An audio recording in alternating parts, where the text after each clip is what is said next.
Hello, Hugh. It's 4:17 a.m. here in the Eastern Time Zone, and I'm not expecting a whole lot of listeners. You're waking everybody up. That's right. Thursday morning. That's right. That's right. But they do have the opportunity to call in and ask you a question. Of course, if somebody is belligerent or just plain stupid, we'll throw them out. Here in Los Angeles, it's 1:18 a.m. That's right. Yeah. 3 hours difference, but even there or here, still the middle of the night. I don't expect a lot of people showing up, but we'll see what happens. Never know. So we're going to talk about your musical career and some of the musicians that you knew. How have you been? I had COVID like 6 months ago, and this stupid little cough and sore throat thing just never wants to completely leave. No, it's like a permanent thing now, I think. Yeah, I had it over a year ago, and I still get a cough. Yeah. And, I lost my voice 3 or 4 times. Once a month, I lose my voice.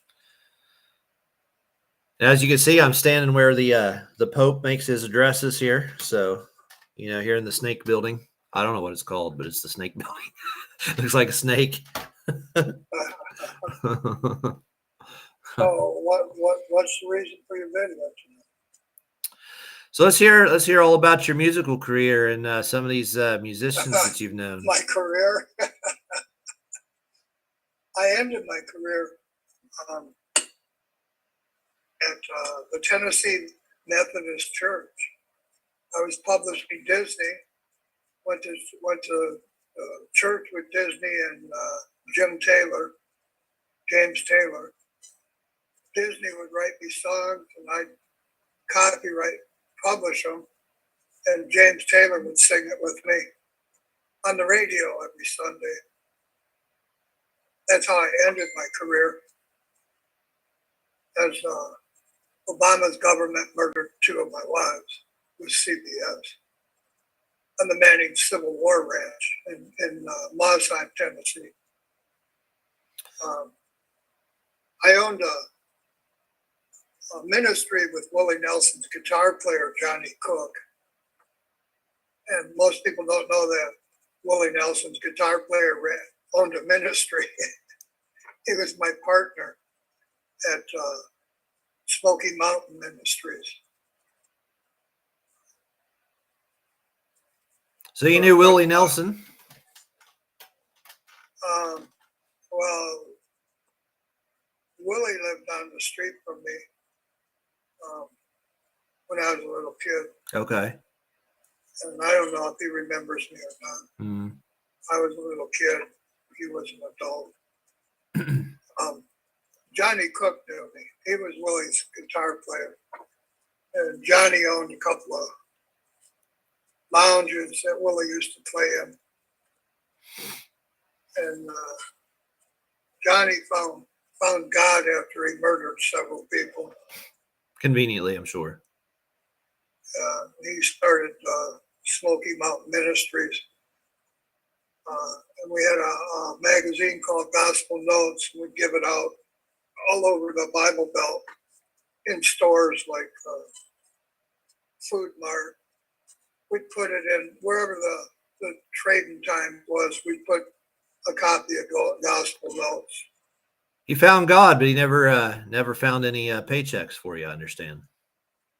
No, he never paid me. I was a 50-50 partner, and he never gave me my money. I'd collect $6,000-7,000 in a day, and he'd keep the money, and I never got a paycheck. He was related to my second wife, who's still living. Hmm. And I divorced her. So her cousins helped that family murder my wives. That 4 wives, dismembered and murdered over the past 40 years. Well, that's the end of your career. Do you want to take us back to the beginning and where it all started with Kit and Dwayne? When I was a little kid, I liked playing drums. And I started playing piano with my mother. She'd sit me in her lap and play piano with me. Mm-hmm. and from the time I was born. And by the time I was 3 years old, I'd made my own drum set out of oatmeal cans. I'd stretch rubber and make like Indian drums or African drums out of oatmeal cans, and I'd sit in the living room and play on them. By the time I was 12, I was playing in strip clubs for money on 8 Mile in Detroit, Michigan. Yeah, right there. That's what Eminem called his album, was 8 Mile. Eminem, he lives where the homicide detective that was put in charge of protecting me after 2 drug dealers tried to murder me. Right there in the exact same trailer, isn't it? Yeah, 8 Mile and Outer Drive, Eminem. Mm-hmm. I found it interesting. They put my 2 neighbors in the Rock and Roll Hall of Fame, and I don't exist. They put Dolly Parton, and I lived next door to her father before he died in Tennessee. She's in the Rock and Roll Hall of Fame, and I always thought she played country music. I never knew her to be a rocker. Yeah, how'd that happen? How'd she get in the... Eminem, who bought Detective Akers' trailer on 8 Mile and Outer Drive after he died, he's a rapper, and rap isn't rock and roll. And I find that amazing because I grew up with Ted Nugent, the Ramones, the B-52s, Elvis Presley, and people like that. Ted Nugent's mother took me to the MC5 wedding when I was 15 years old. My first wife, her father was mayor of East Detroit, where those people were born. Alice Cooper, Ted Nugent, and the Ramones. These were East Detroit people. Mm-hmm. I might be wrong about the Ramones. Iggy Pop. And these people grew up all around me, as my wife's father was mayor of East Detroit. And like I said, Ted Nugent's mother would take me to MC5 weddings. I find it amazing that rock and rollers aren't put in the Hall of Fame, but rappers and country stars who were my neighbors were put in. Why is that? And I don't exist. Well, because the government's hiding me after murdering kids all around me for 70 years. Amazing. I don't exist. I owned Bottomline Publishing in New York. Mm-hmm. And that was the name of your band, Bottomline. And my publishing company. Yeah. I own Bottomline New York. I was an ASCAP, PMI, federally licensed publisher from Foley Federal Court. I was a composer and a writer member of ASCAP, and then I became a publisher at ASCAP. And I don't exist. After performing all over Michigan, Chicago, Canada, Florida, I was on the radio. Mm-hmm. My little brother was a DJ on the radio, and I don't exist. Of course, this is a rhetorical question for me, but for the audience, what happened that took you off the radio and took Bottomline off the radio? I really don't know why they did that. It happened when my first wife, Miss Fredericks, at that time the world knew Fredericks of Hollywood. Her stepfather was the mayor of East Detroit. I had to divorce her because she stabbed me in the back and pushed me down 2 flights of stairs and tried to murder me. I divorced her. When I divorced her, my band was pulled off the radio. She had come up behind me with a butcher knife and tried to kill me. And I decided at that point that I couldn't live with a woman who was not only having sex with Warren police homicide detectives behind my back, but a year after that, attempted to murder me. And So she actually, when I walked in on her with a police detective having sex with her in front of my newborn daughter, she actually went and lived with that Warren policeman for a couple of weeks and then come back. And the person she was sleeping with was what I went to high school with him. He was a friend. And he had been put in charge of protecting my life. While I was at work, he was protecting my wife, not me. I didn't divorce her for that.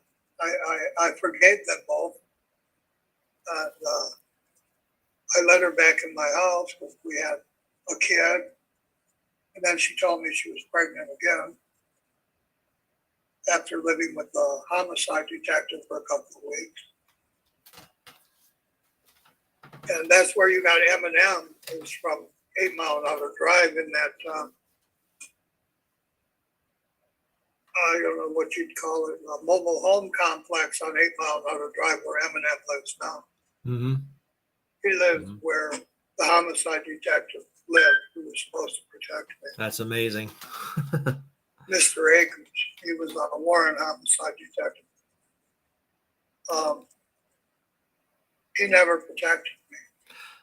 It's interesting that Eminem, not only does he mark you with the road 8 Mile, but on his video he also has Pee Wee Herman, and I know Herman was significant somewhere. I went to high school with the Herman family, and in Michigan you have Herman truck lines. They're just like Graham truck lines. You have Estes.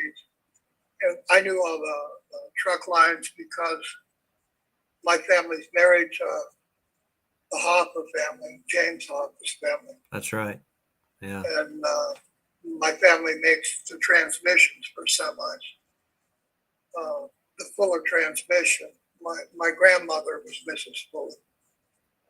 And she was hit by a semi, and half her family was killed before I was born. And when I was born to my mother had been raised in a foster home because her mother and 3 sisters and her brother had died in an accident hit by a semi. And then they attacked her sister, who married a Mexican man named Gonzalez, and ran their kids over with a semi in the family's driveway. Now, would you say that was for corporate reasons? It was all about money. Right. My family made the transmissions, the Fuller transmissions. You go 5 gears, pop a pin, go 5 more. A lot of money. They were in every semi on Earth back then. Right. And then Buckminster Fuller, he gave the geodesic domes. My Aunt Gardner married Rooney and Frank Sinatra, and her family made the first TV series on Earth called Make Room for Daddy. Danny Thomas, and from that you got Marlo Thomas and Phil Donahue. Their kids. And from the Danny Thomas show, you got St. Jude's for Children Research Center. I'll have to look into that. I don't know what you're talking about on that one. I'll have to look into that. St. Jude's is cancer research for children, among other things. Sure. And people would donate to it. Okay. All of that came from Danny Thomas and from the TV series, the first TV series on Earth, Make Room for Daddy. So you knew Joe Walsh from the Eagles and Mitch Ryder. Want to tell us about them? Now, Mitch Ryder, his band wrote the songs as I was growing up that Elvis was singing in Vegas and in his movies. Songs like Good Golly Miss Molly, Devil with a Blue Dress On. His bass player was my brother-in-law, Roy. And I saw Mitch Ryder just about every day. I was his paper boy, and I would sit in my brother-in-law's backyard and actually play with Mitch Ryder and the Detroit Wills. and we played drums, sitting in Troy, Michigan, in Roy's backyard. Hmm. And later in life, my band, Bottomline, we bought a great big, huge PA system. It was 3,000 watts. Mitch Ryder and the Detroit Wills would borrow our PA system to do concerts. And we were using our PA system at places like Club Terrell in Madison Heights and Continental Lounge in Utica. And then we would do parties on lakes. We were playing at Great Lakes Naval Base, that during the Vietnam War. Yeah, north of Chicago. Troops that came home. Yeah. And we were playing on the Rose Farm. And then the world got Axl Rose and Guns N' Roses. None of that's coincidence. I was sort of a bold thing to do because, I mean, the troops that coming back from Vietnam weren't too popular at the time culturally and so forth. You had James Bond protesting the Vietnam War. Right. And I and my band, we would just go to Chicago and entertain the wounded veterans coming home. So we weren't popular because everybody was protesting the war. And my band was entertaining the troops in the VA hospitals. Right, right. And, but now that connected you to Bob Hope in some way too, didn't it? Well, Bob Hope took one of my aunt's daughters to Vietnam to entertain the troops, the Brooks family. Right, right. And in the video I made earlier tonight, I was talking about Mel Brooks, and I said that there was a connection there, and that's what it is. And that's other things. My aunt's family. Yeah. So who else did we mention? Tell us about Badfinger. Well, when I was a little kid, I delivered milk on a milk truck, a Twin Pines milk truck for a guy named Gene. Mm-hmm. And my uncle, Buckminster Fuller, he owned the patents on the milk trucks. And he owned the patents on the buses and the patents on the General Motors van. Buckminster Fuller. He created the geodesic domes, mm-hmm. Which the military still uses to this day. Mm-hmm.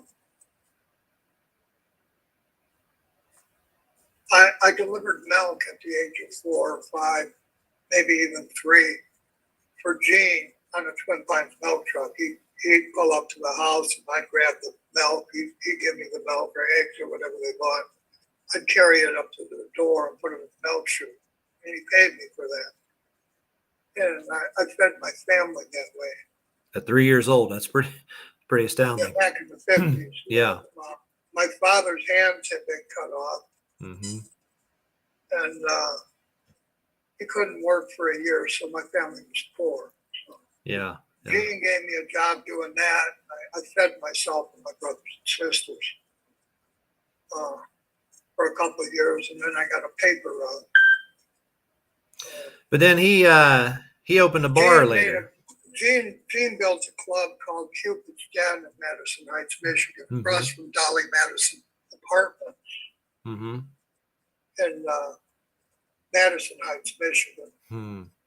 And he gave my band a job working there at Cupid's Den, and then he got his liquor license about the time I turned 18. So it went from a teen nightclub where they just served pot to a lounge and restaurant. Mm-hmm. And my band was under contract to play there, and he paid us well. We made a lot of money there. And this was the same milk truck driver that gave me a job at 3. And my band we had 1,000 people on weekdays, Wednesday, Thursday, Friday, Saturday, Sunday. At the door, paying a cover charge to come hear us. We were a very popular rock and roll band. Yeah, didn't you charge around $15 per person back in the 60s and 70s?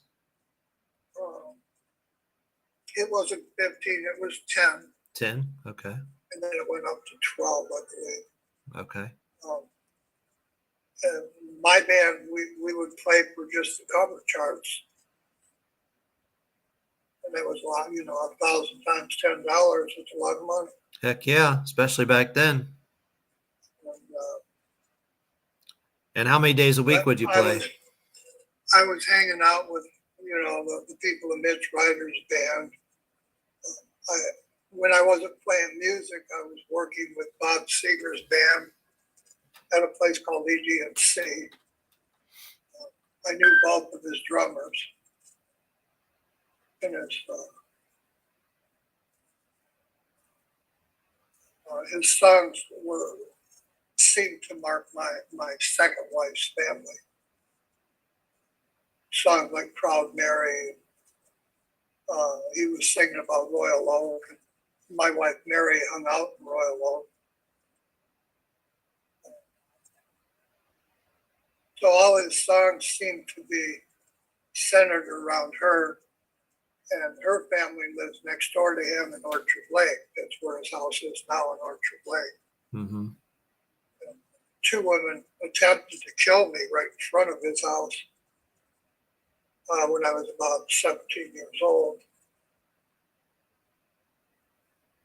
playing at Gene's Club. When I played at Gene's Club, one of our backup bands was Badfinger. They wrote songs like Day After Day, and they put an album out. My band was on radio in Michigan. And Badfinger was a British band, wasn't it? I'm not sure. I'm pretty sure they were Americans. Okay. There might have been somebody from London there, but the original Badfinger band were living right there in Madison Heights after they'd been stranded out west after they put their album out. Their manager left them stranded at a concert and didn't give them the money. He ran off with the money. And they made their way back to Michigan and ended up playing as my band's backup at James Lounge. And at that time, I think it was called Sherry's. I could be wrong. It might have still been Cupid's Den, but Gene had just gotten his liquor license, and they were serving alcohol. And it was the biggest club in that area of Michigan outside of Detroit. Now I'm thinking you knew Bob Dylan some too, right? Or no? Well, Ricky Nelson, he sang Mr. Hughes Hid in Dylan's Shoes, and yeah, that they were singing about my life. Nobody knows it for other reasons. Because Gardner, my family Gardner, gave you the first TV series. And I was kidnapped on the day Admiral Byrd was murdered. And I know history tells Americans he had a heart attack, but my mother was his nurse and she told me he was murdered. So I believe what my mother told me. I was kidnapped that day. I was 3 or 4 years old, I believe 4, and tortured. And the world got Ozzy and Harriet. And Ozzy Osbourne, Governor Osborne's family had been one of the families that kidnapped me. 5 governors kidnapped me as Admiral Byrd was murdered. Yeah, so they marked Osborne not only there, but I mean they gave you Ozzy Osbourne, Ozzy and Harriet. Yeah, and I think his father was Hugh Beaumont, and I'm Hugh Squier. And then they built Beaumont Hospital in Royal Oak. And then years later, they built Troy Beaumont. And my eye doctor was murdered next door to my cousin Robin Williams' house in Birmingham, Michigan. She scheduled me for laser surgery when I was about 30. And she was murdered that night, so I never got the surgery. That's why I'm wearing glasses now. And I shouldn't laugh. She was a real nice lady. She was a doctor. And she scheduled me for laser surgery, and somebody kidnapped her and murdered her that night in Birmingham, Michigan. And it wasn't coincidence. I was given a shot of radiation that same day. Just before visiting her, I visited a doctor at Troy, Beaumont, and they gave me radiation in a shot that made my hair and my teeth fall out. And I could smell my insides burning for a couple of weeks. They tried to kill me with radiation as they murdered my eye doctor. And that was around 1989, 1988, something like that. That would have been just 2 years after they tried to kill you on an airplane. That's amazing. Yeah. I was a victim of attempted murder many times. Yeah. Yeah. And that one was, There was a big fight over who was going to play in the lounges I was playing in and who was going to be on the radio. And my band, we had contracts with the bar owners. We played at the biggest lounges in the suburbs for over 20 years, and we were under contract and we got paid well. And then everybody kept trying to murder me so they could have my job. And that's how it works. And a lot of people, I don't think, understand that. A lot of murders in these industries. So. Well, you can tell that's how it works nowadays with the rap scene. Yeah, people are more familiar with it going on in rap, but they don't realize it was rock and roll. People didn't know. Yeah, it's been like that a long time. Everybody's fighting to be number one, and they're killing each other. My family was people like the Fuller Transmission. You had, I think his name was Bobby Fuller, the Bobby Fuller Five. They wrote "I Fought the Law and the Law Won." These were the songs coming out with Elvis Presley in his Vegas movies back then. And there was always a fight going on.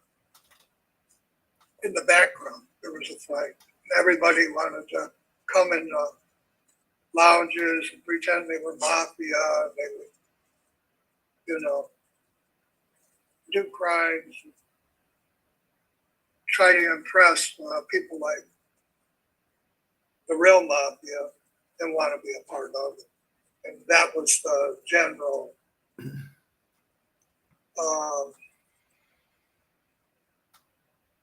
how do you say it? That was like the general fad back then. People would rob banks and sell drugs and try to impress mafia. So they could get in. Yeah. So they could get into the mafia. Right. I was surrounded by people like that in the clubs I played in. I was mafia.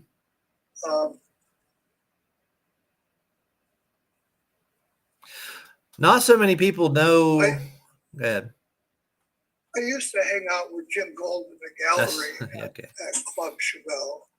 And he wrote songs like, I don't know much about history. I don't know much about geography. But one thing I do know is I Love You. He had some nice pop music on the radio. And I actually, at one time, his Bottomline played with his brother in a couple of clubs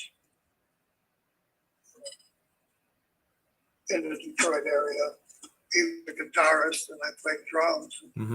I and Jim Gould's brother played together for a time. And I was a publisher with ASCAP with a federal license, and what that meant is I would collect the royalties and I would distribute the checks to the artists. I was licensed to do that through Morton Gould, Frank Sinatra,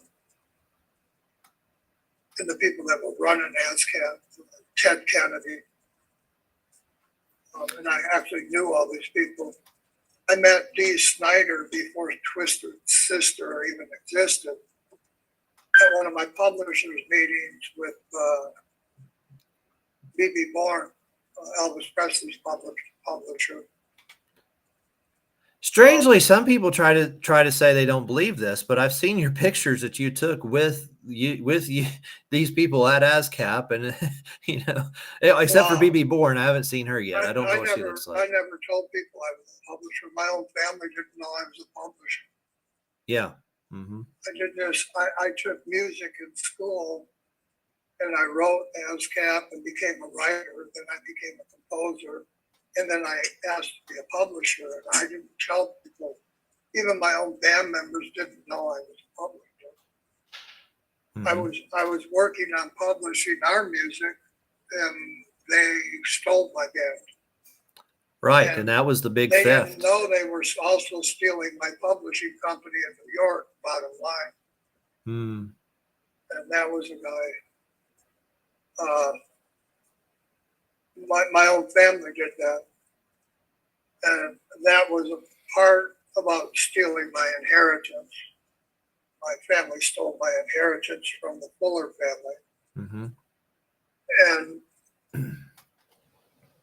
handed me penny stock, which was worthless, after stealing millions of dollars from me that my grandfather left to me when he and Mrs. Fuller died. And they stole my publishing company at the same time, and they didn't know I was a publisher. They thought they were just replacing me in the band I created, and it was under contract with the milkman who built the car I played in. Yeah, that was a big mistake because you were in with the big leaguers there, and you would have made them all quite a bit of money. Yeah, well, I had just gotten one of my musicians a job on the radio as a DJ, and our music was being played on Michigan radio. And then I had just entered the music that the Kowalski brothers, my little brother, wrote along with me into the catalog in New York, and, to collect royalties because we're on the radio. And just as I did that, some people talked them into replacing me.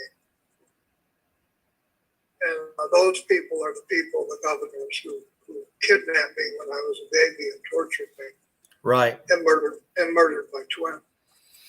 Yeah, that's when they replaced you with Westfall, but he didn't last too long, did he? And then after that, I played with Wayne Newton's band for a while in Michigan. Bobby J, he was a saxophone player, and he took his saxophone up to a synthesizer. His saxophone could sound like a whole concert. You played with his band, but what about Wayne Newton himself? He was Wayne Newton's band. I never met Wayne. They asked me to go with them to Vegas because I had adopted 5 kids. I told them no, and I stayed in Michigan and worked.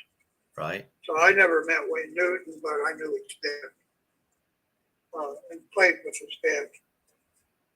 And most people don't even know who his band was, but I played with Bobby J and other musicians in Wayne Newton's band.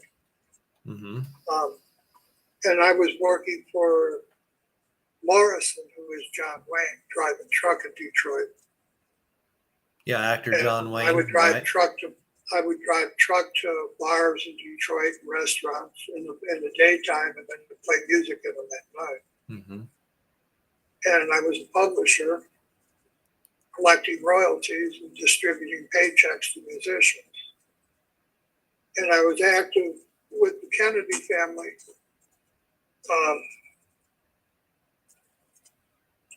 Changing the laws for airlines and cable TV, which didn't exist until the 80s. When people got the internet, then you got cable TV, and then you got HBO and CNN, Fox News, and they weren't paying people like Ted Nugent or the Ramones or Dolly Parton or Burt Reynolds. They weren't paying us for using our music or our movies on the airlines and on cable TV. So with the help of all the senators in Washington, I helped change the Berne Convention.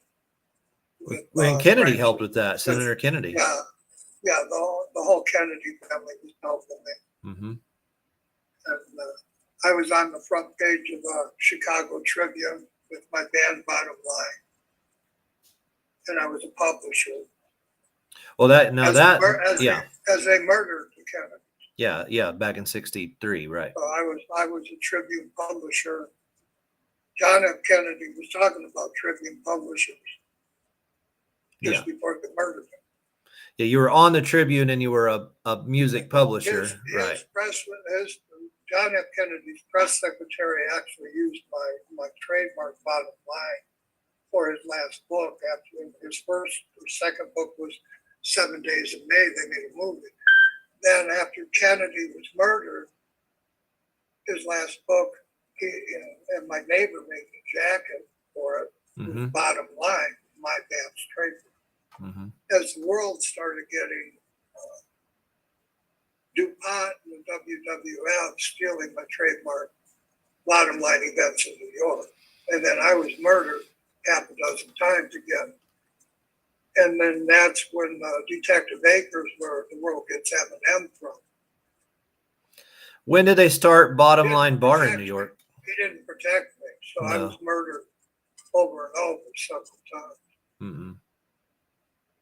And then the world got people like Eddie Money in New York, who's a cop, and Jim Croce, who was a cop, and then M&M bought the homicide detective who was supposed to protect me as that homicide detective died. And all those people, their music marked me, and nobody on earth knows it. And there are lots of other musicians I played with and knew. I played music with Sharon Collins. The world knows Sharon Collins married Ozzy Osbourne in London. The Sharon Collins from London in my life played flute with me in school bands for 25 years. Yeah, so that's why Ozzy married to Sharon Collins. Valerie played saxophone with me. Amazing. Sharon Collins. And Valerie was the Monkees singing Valerie. I mean, they were the people who made HBO, CNN. They all knew me because my father-in-law, Joe Jacobs, at my wedding, he gave Gates the software to make his first computer back in the 60s. And then Gardner, Bill Gates' mother is Gardner, and I'm the Gardner family. Yeah. And nobody knows these things. And I've grown up knowing these things.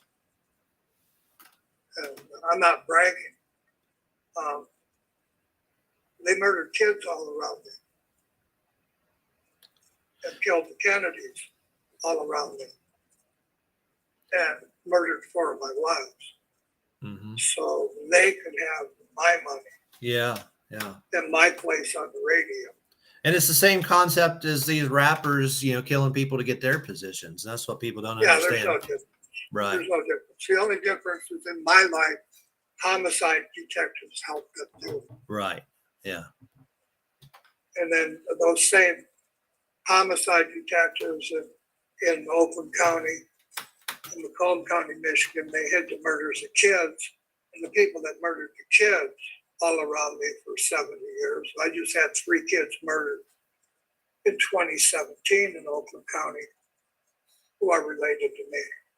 As I sat in L. Brooks Patterson's office, and they just write these up as natural causes or suicides, and they're not. These are murders.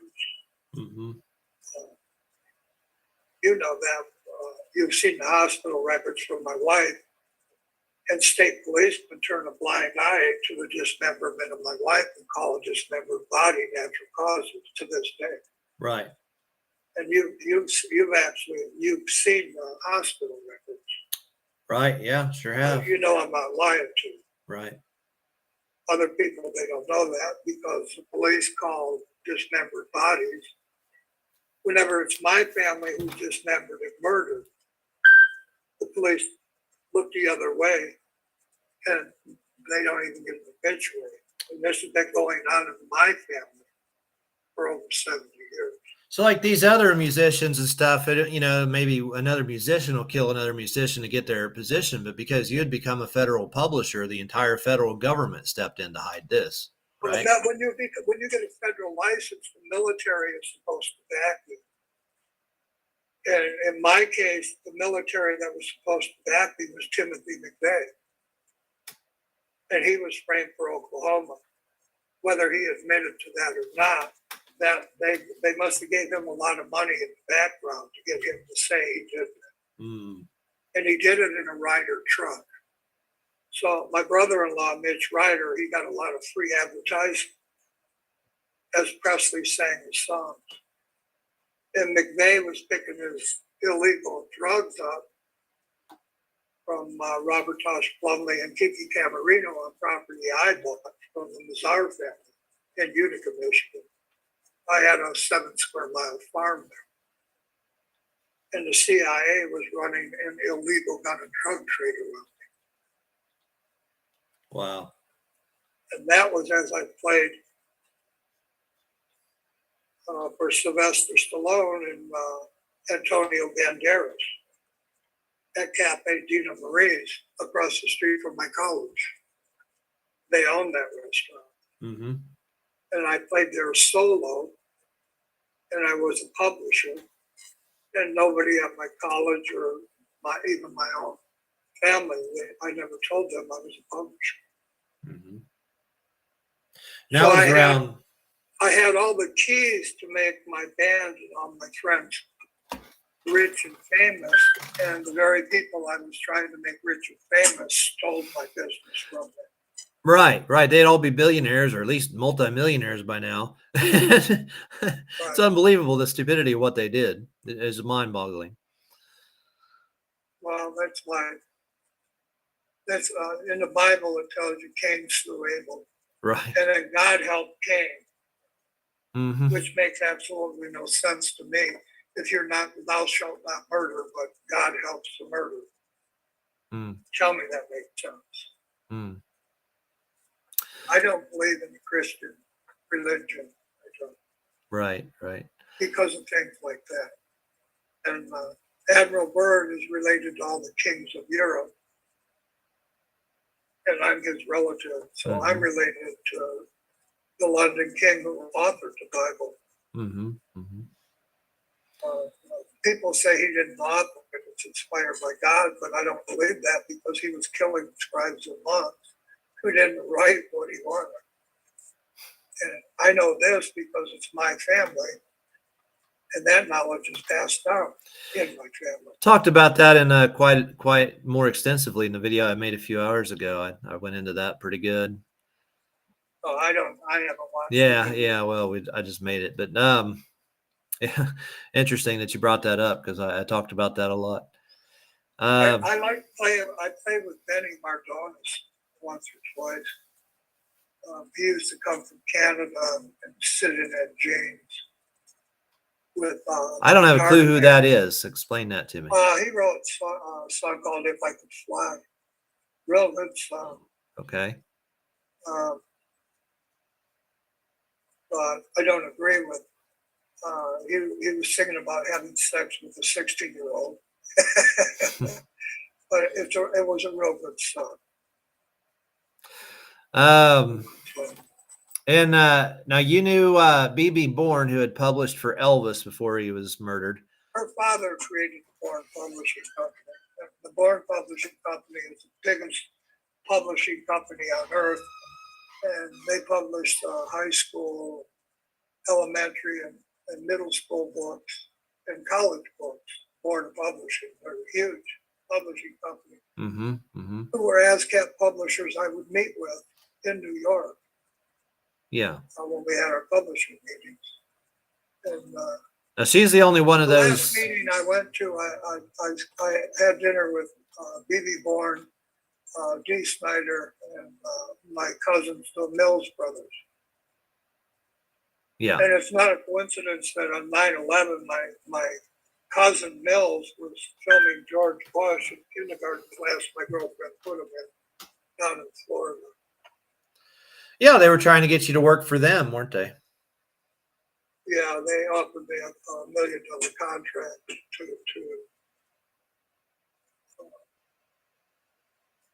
Florence set me up with Mills, and she said he'll give you $1 million contract if you just give your music to him and get rid of your publishing place. Yeah, you had They were actually, they mhm. didn't want the competition. Right. They want right. And then they gave the world Dee Snyder. And there's all kinds of things interrelated with this.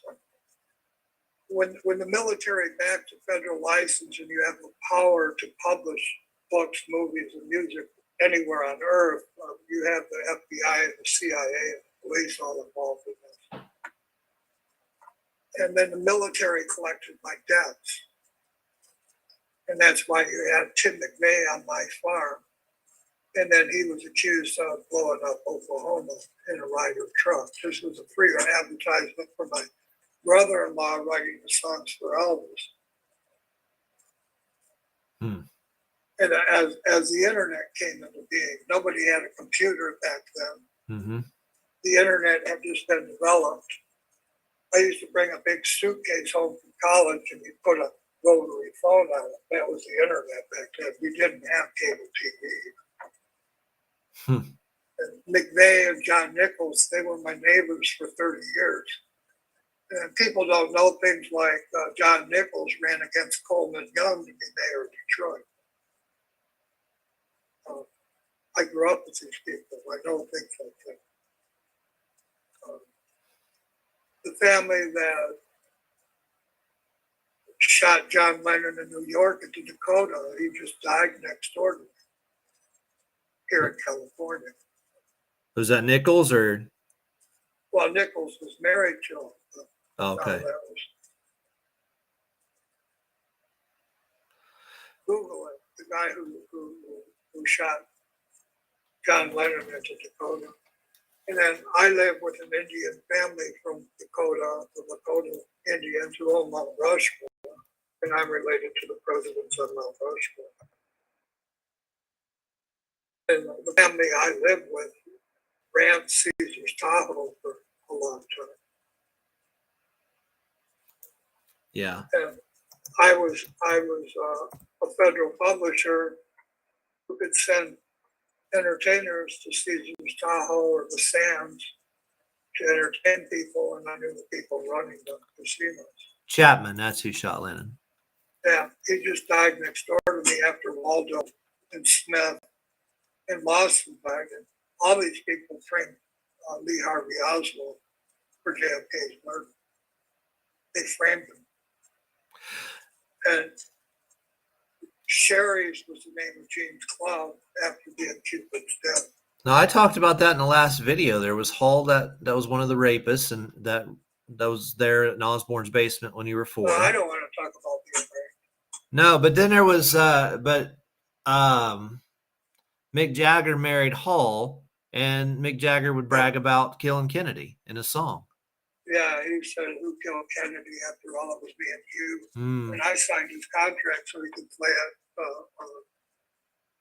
the halls he played at in America because I was part of the musicians union, local 5 Detroit. Mm-hmm. They had to get a signed contract, and then the musicians union members signed the contract so he could play. I mean, it seems like he's bragging about it.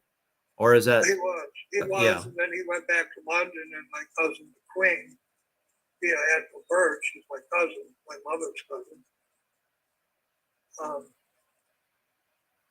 She knighted him. Yeah, so I don't think it's for singing he killed the Kennedy. right. And she did the same thing with all of them. The Beatles came here and gave you drugs, Haight-Ashbury. So the Queen definitely had a role She in knighted him. and She knighted him. often Kennedy. And then they tell you that she's your buddy. She knights all the people that murdered the presidents, and she runs after media. Yeah, to this day. Yeah. That's what my cousin Diana, who gave you Elton John, I'm the L. Johnny Cash walked the line, I'm the line. And then you got Dateline, Nightline, Frontline. Yeah. And all the people right. Yeah, they marked it good. The people that kidnapped me, they own the media. So I find it amazing. My neighbor Dolly Parton is in the Rock and Roll Hall of Fame, and I performed in front of millions of people. I performed at MSU on the football field, at Central on the football field. We won Battle of the Bands at numerous places, colleges and high schools. I was on the radio. I performed in front of people for 50 years. I don't exist. And they give you Willie Nelson's friend, Dolly Parton, in the Rock and Roll Hall of Fame over Ted Nugent. Yeah, because they have to hide. I'm Ted Nugent's publisher, and I don't even exist.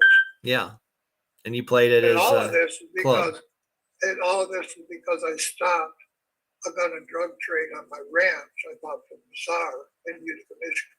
An attorney in Michigan sold me a ranch that had a CIA gun and drug trade on it. And they had planned on selling the drugs around me as I was on the radio.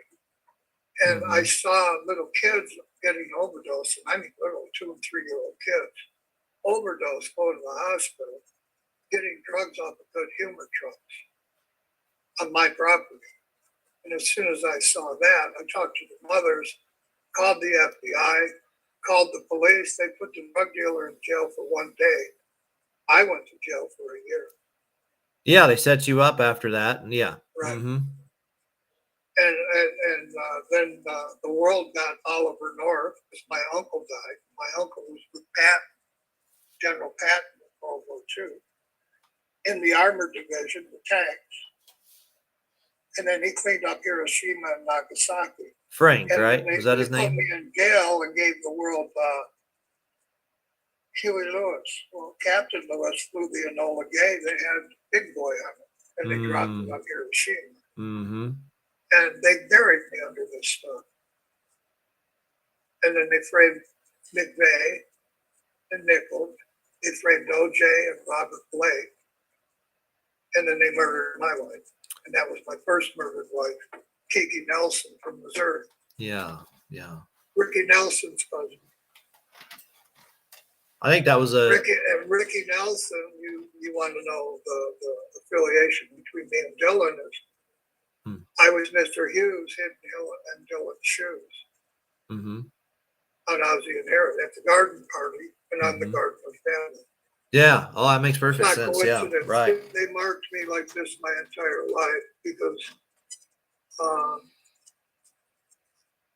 my family owned a lot of patents. Yeah. We owned the geodesic dome, the vans, the buses, the milk trucks, the Fuller transmission and semis. Didn't Dylan mark you again recently? Hundreds of other things, Greg. And I was attacked at birth by people who wanted my money. Right. And they succeeded. They've stolen more than $2 trillion from me since the day I was. Yeah, because one song would be worth $80 million, right? And you had 26,000 songs. You know, I showed you contracts from. There's another musician I knew, Stephen Sondheim, in New York, on Broadway, where my publishing company is. Yeah. I own Send in the Clowns, Stephen Sondheim. That's $100 million contract. Yeah, one song. And it was in a movie. Contract. That was one contract of 28,000 multi-million-dollar contracts stolen from me. It's a heck of a lot of money. By people who didn't know I was a publisher. Especially Ventura, Alex Jones, Steve Austin, Paul Corgan. They didn't know I was a publisher. If they had known I was a publisher, I know DuPont, he wouldn't have stole my trademark. Right. And DuPont created the WWF. He stole the WWF trademark and he stole Bottomline from me. Right. Because I was murdered and the homicide detective never tried to protect me and was having sex with my new wife and gave the world M&M. Nobody even knows I exist. Well, see, it's amazing to me how they mark all this because you were just talking about Osborne and Ventura, and then you think about the country singers, and you got T.J. Osborne, and I think he's like none of that kissing on a guy named Ventura. That's the families that kidnapped me at birth. Yeah. And then the Osborne family, they run the FBI sex crime division. Yeah, too. Mike Osborne. And they were raping and killing kids in Oakland County my entire life. They just killed 3 more of my family's kids. Right. When my family member, President Ford, came in behind Nixon, you got President Ford. His real name is King and Gardner. I'm the King and Gardner family. So the They foxes murdered are guarding Jimmy the hen King. house, so to speak? As he became president, they murdered Jimmy King and threw his body on my family's property. Mm-hmm. And President Ford is my family. Yeah. So is Jimmy King. Recently, they killed my brother-in-law's kid. He ran Fort Knox during Vietnam. His name was Tony Jr. Mm-hmm. They murdered my bass player's kid, who was Tony Jr., and that's Tony Diblasio. And a Russian man in New York took Tony Diblasio's name and became elected in New York. Mm-hmm. Mayor Diblasio. Mm-hmm. Mm-hmm. He's a Russian man who took that name in a court in New York as Tony died, and his kid was murdered. Yeah. And then my first murdered wife was Karen Nelson from Missouri, Ricky Nelson's cousin. Her child, Serena, was murdered. And all three of these kids were murdered as I sat in L. Brooks Patterson's office and talked to him about Osborne and Hall and Long and Wallace and the other governors who kidnapped me. The federal government almost had to had some role in that. Well, these are all government servants who kidnapped me. Yeah. And they kidnapped me over and over and murdered me over and over. Yeah, I mean, you were at the brink of death multiple times, right? I just had somebody try to murder me 2 days ago. Yeah, they put something in your food. My brother-in-law Baldwin was murdered in Michigan.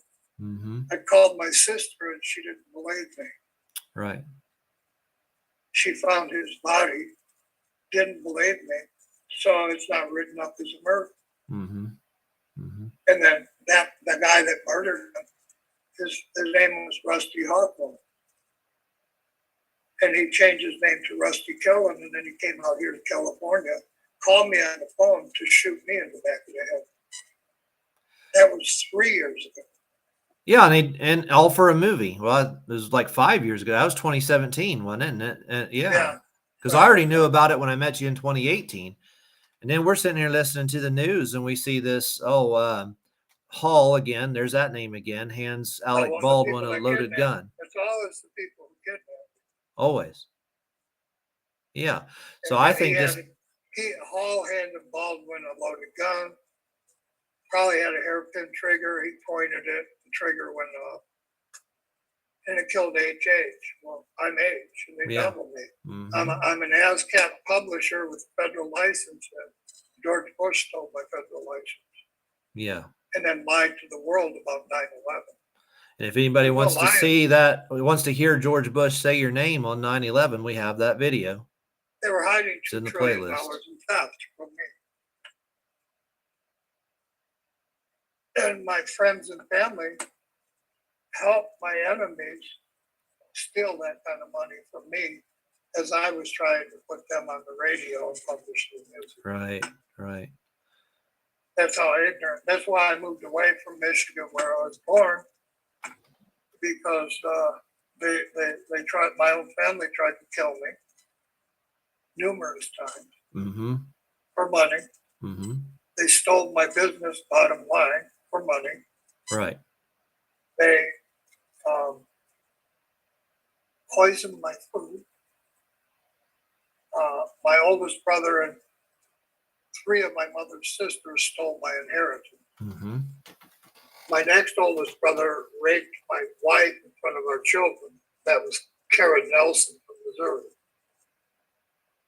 So at that point, after I stopped the gun and drug trade, and the FBI put me in jail for a year with Oakland and Macomb County Police, and I'm the guy that stopped the illegal gun and drug trade. They put me in jail, made movies about the drug dealers who worked for the senators, movies like Bucky Larson and White Boy Rick.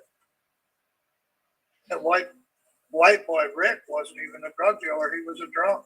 He was a little kid I told about. He worked in Whitmore Lake on a truck stop. He was still in junior high school. getting his driver's license, and he was a drunk. He didn't do drugs. He smoked a little weed and he drank. And I told him I stopped the CIA gun and drug trade. Next thing I know, I turned around and the FBI threw him in jail and said he was a drug dealer simply because he knew me at Whitmore Lake Truck Stop. And there's so many other things in my life. Jimmy Hoffa disappeared while with my mother. Yeah. And then the FBI detained me for his murder the next day before they detained my neighbor, Chucky O'Brien. Mm-hmm. And at Senator Graham, I stopped his illegal drugs, and he owns the media in Michigan. Mm-hmm. That covered up my kidnap and the murder of my twin and the murder of the Oakland County kids. Yeah, and employs Osborne, Marie Osborne. Senator, and he employed Barr and Osborne, Mm-hmm. and they hide my truth and pretend they're the truth. Right. The very families that kidnapped me. Yeah, and Trump's hiding it just as much as Biden puts the bars general. And I get harassed every day online. The people who kidnap me, they don't want the world to know the truth, so they laugh at me about my murdered wives. They'll friend me online on Twitter or Facebook, and then they if I tell them, they ask me, "Are you married?" And I said, "No, my wife was murdered." They'll laugh at me. Yeah, it's the same people making fake accounts, isn't it? These are the very families who run Oakland and Macomb County Police, the FBI, and the governors who kidnapped me. And they've been doing this my entire life. Yeah. And that's why I and Ted Nugent, we don't exist. Amazing. Remember, I stopped the gun and drug trade, and all of a sudden, Ted Nugent was a DEA agent. Mm-hmm. Mm-hmm. Yeah, they covered him up real quick, didn't they? Well, that's been about an hour, and it's 5 a.m., so we should probably stop it here soon. Yeah, and I doubt anybody watched the live stream. It's too early in the day. There's at least one, anyway. I see one person on there. And you just heard a whole lot of truth. Yeah. I'm bottom line with you. Yeah. All my life. Well, fascinating video. So I'll stop it there, Hugh. So thanks for asking me. It's good talking to you. And you have my permission to put all of this on YouTube. It's on there. It's on there right now. Take care. All righty. Bye. Bye.